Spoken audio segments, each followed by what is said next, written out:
Dubai से आप पाकिस्तान में आए और हमसे मुलाकात की एक मरतबा फिर आपका बहुत बहुत शुक्रिया। पाकिस्तानी एम्बेसी से काफ़ी शिकायत जाता है कि ओवरसीज़ पाकिस्तानी जो है मुस्लिम लीग नून को लाइक नहीं करते। अगर आपने हमारा YouTube चैनल सब्सक्राइब नहीं किया तो जल्दी से सब्सक्राइब करें और बेल आइकन पर लाजमी क्लिक करें। जी अस्सलाम नाज़रीन, मैं आपको मेज़बान इमरान मलिक और आप देख रहे हैं 65 न्यूज़ पॉइंट। नाज़रीन, आज के इस प्रोग्राम में मेरे साथ मौजूद हैं एक ओवरसीज़ पाकिस्तानी। अगर मैं इनका तारुफ कराऊँ तो ये मुस्लिम लीग नून के जनरल सेक्रेटरी हैं दुबई से, और हम इनसे करते हैं बातचीत, इनसे पूछते हैं, जानने की कोशिश करते हैं कि ओवरसीज़ पाकिस्तानियों के क्या मसाइल है ये और वहाँ पे ज़िंदगी कैसे गुजारते हैं, और थोड़ा सा हम इनसे बातचीत करेंगे सियासत के हवाले से। सबसे पहले तो मुझे आपकी जो बॉडी है दुबई के अंदर मुस्लिम लीग नून की, उसके हवाले से मुझे थोड़ा सा तारुफ अपना कराएं आप। जी, सबसे पहले तो मैं आपका बहुत शुक्रिया अदा करता हूँ कि आपने मौका दिया इज़हार ख्याल करने का। जहाँ तक आपने सवाल पूछा कि मुस्लिम लीग नून दुबई की तंजीम के बारे में, यहाँ पे ये इंटरनेशनल अफेयर्स के प्रेसिडेंट हैं जनाब इसाक डार साहब। ये तंजीम इसाक डार साहब के अंडर आती है। मैं यहाँ का दुबई का सेक्रेटरी जनरल हूँ और यहाँ तकरीबन ओवरसीज़ पाकिस्तानी जो मुस्लिम लीग नून के मियाँ नवाज शरीफ साहब से मोहब्बत रखते हैं, अपने कायद के साथ लॉन्ग टाइम्स के साथ चल रहे हैं, वो बहुत ज़्यादा तादाद के अंदर वहाँ पे शामिल हैं।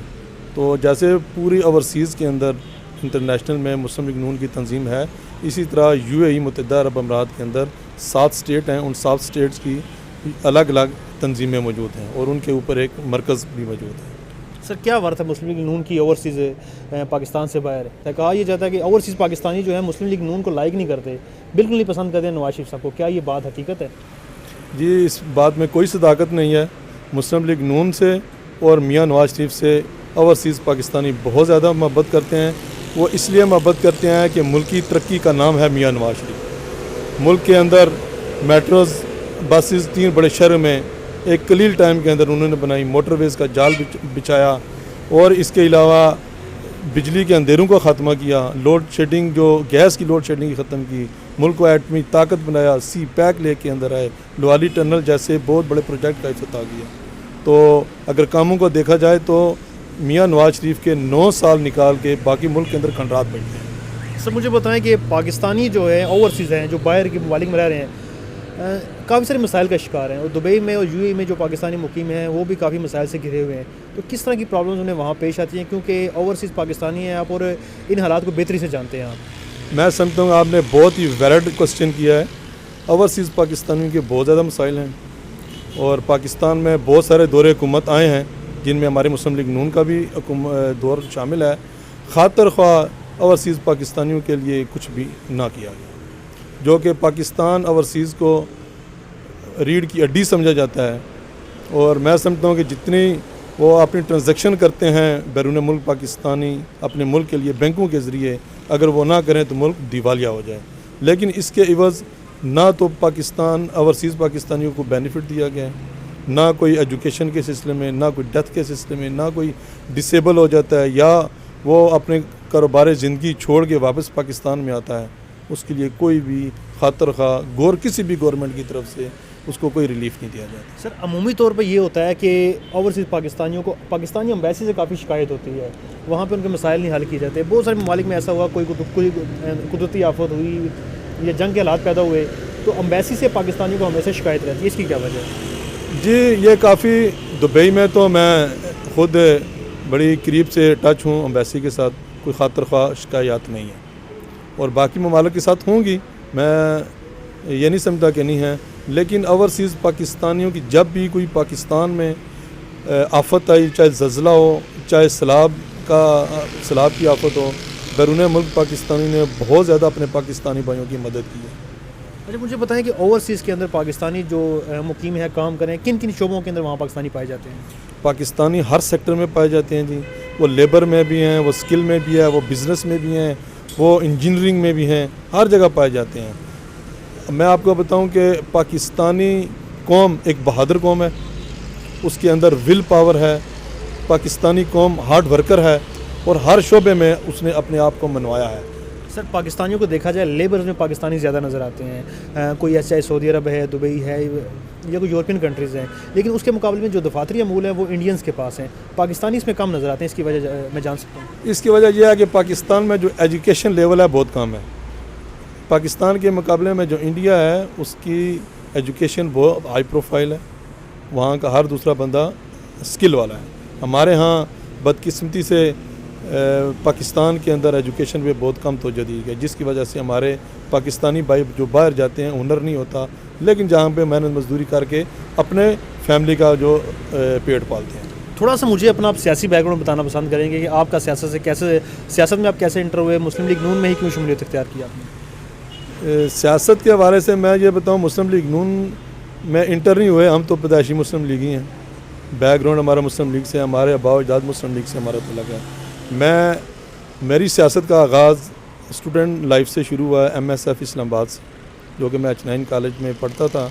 میں اچنائن کالج کا پریزیڈنٹ بھی رہا ہوں, میں اسلام آباد سٹی کا پریزیڈنٹ رہا ہوں, میں اسلام آباد فیڈرل کیپٹل کا بھی پریزیڈنٹ رہا ہوں. اس کے بعد مسلم لیگ نون یوتھ ونگ اسلام آباد سے میرا تعلق تھا. اس کے بعد ڈسٹرکٹ اسلام آباد مسلم لیگ سے تعلق رہا ہے, اور پھر اللہ تعالیٰ نے رزق ہمارا دبئی کے اندر لکھا ہوا تھا. وہاں پہ مجھے قریب کچھ 16 سال ہو چکے ہیں کاروبار زندگی میں, اور وہاں پہ مسلم لیگ, کیونکہ ہم مسلم لیگ کے دیوانے ہیں اور قائد کے بیانیے کے ساتھ 100% کھڑے ہیں. اگر موقع ملتا ہے پاکستان میں آ کے سیاست کریں گے آپ؟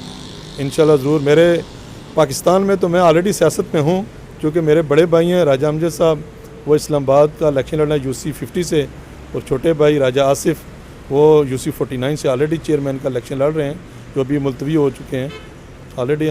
میں پاکستان میں میرا آنے کا مقصد بھی یہی تھا کہ اسلام آباد لوکل باڈی کے الیکشن ہو رہے ہیں تو اپنا حصہ ڈالوں جہاں. آپ کی حکومت نے وہ ملتوی کر دی ہیں؟ دیکھیں, حکومت نے ملتوی کیے ہیں, لیکن یہ اصل میں یہ تو الیکشن کمیشن الیکشن کروا رہی تھی, لیکن یہ ٹائم الیکشن کا نہیں ہے. یہ ٹائم ہے ترقیاتی کاموں کا, عوام کی فلاح بہبود کے لیے کام کرنے کا, اور اس کے بعد الیکشن ہونے چاہیے. سر ایک اور بیسک کوسچن کروں گا, ویلڈ کوسچن ہے یہ. پاکستانی سیاست تو سمجھ آتی ہے, جلد سے جلوس دھرنے ہر جگہ پہ ہوتے ہیں, کیونکہ ہم پاکستان ہیں, ہمارا گھر ہے, یہاں پہ ہم کچھ بھی کریں ہمیں کوئی ایسی شرمندگی کا باعث نہیں بن سکتے.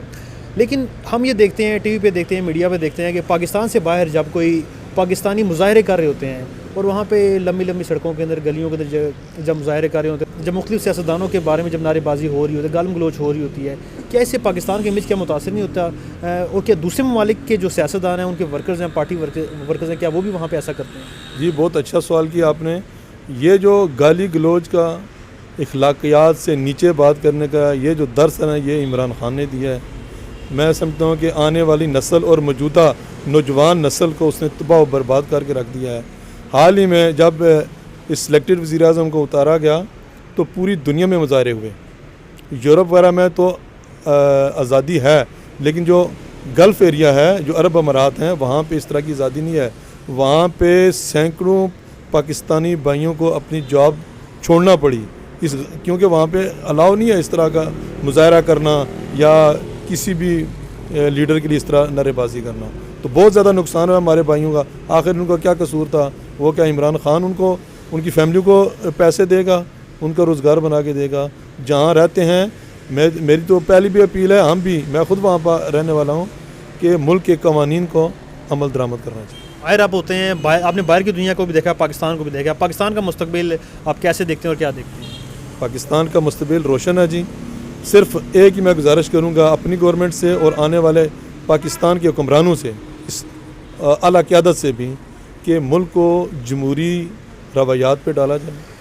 ملک میں جو بھی حکومت عوام کی وجہ سے آتی ہے اس کو ٹرم مکمل کرنی دینی چاہیے, اور ملک کے اندر جمہوریت کا تسلسل ہونا چاہیے. یہی ہماری ملک کی کامیابی ہے. راجہ عابد صاحب بہت شکریہ, آپ نے اپنا قیمتی وقت دیا, دبئی سے آپ پاکستان میں آئے اور ہم سے ملاقات کی, ایک مرتبہ پھر آپ کا بہت بہت شکریہ. جی ناظرین, یہ تھے راجہ عابد حسین صاحب, جو کہ پاکستان مسلم لیگ نون دبئی کے جنرل سیکرٹری ہیں. ہم سے بات چیت کر رہے تھے, اوورسیز پاکستانیوں کے حوالے سے گفتگو کر رہے تھے, پاکستانی سیاست کے بارے میں بتا رہے تھے, اور جو اوورسیز پاکستانی ہیں ان کے مسائل بتا رہے تھے. اس کے ساتھ ہی ناظرین میں آپ سے اجازت دوں گا. عمران ملک 65 نیوز پوائنٹ اسلام آباد سے. میں ہوں کا میزبان عمران ملک اور آپ دیکھ رہے ہیں 65 نیوز پوائنٹ.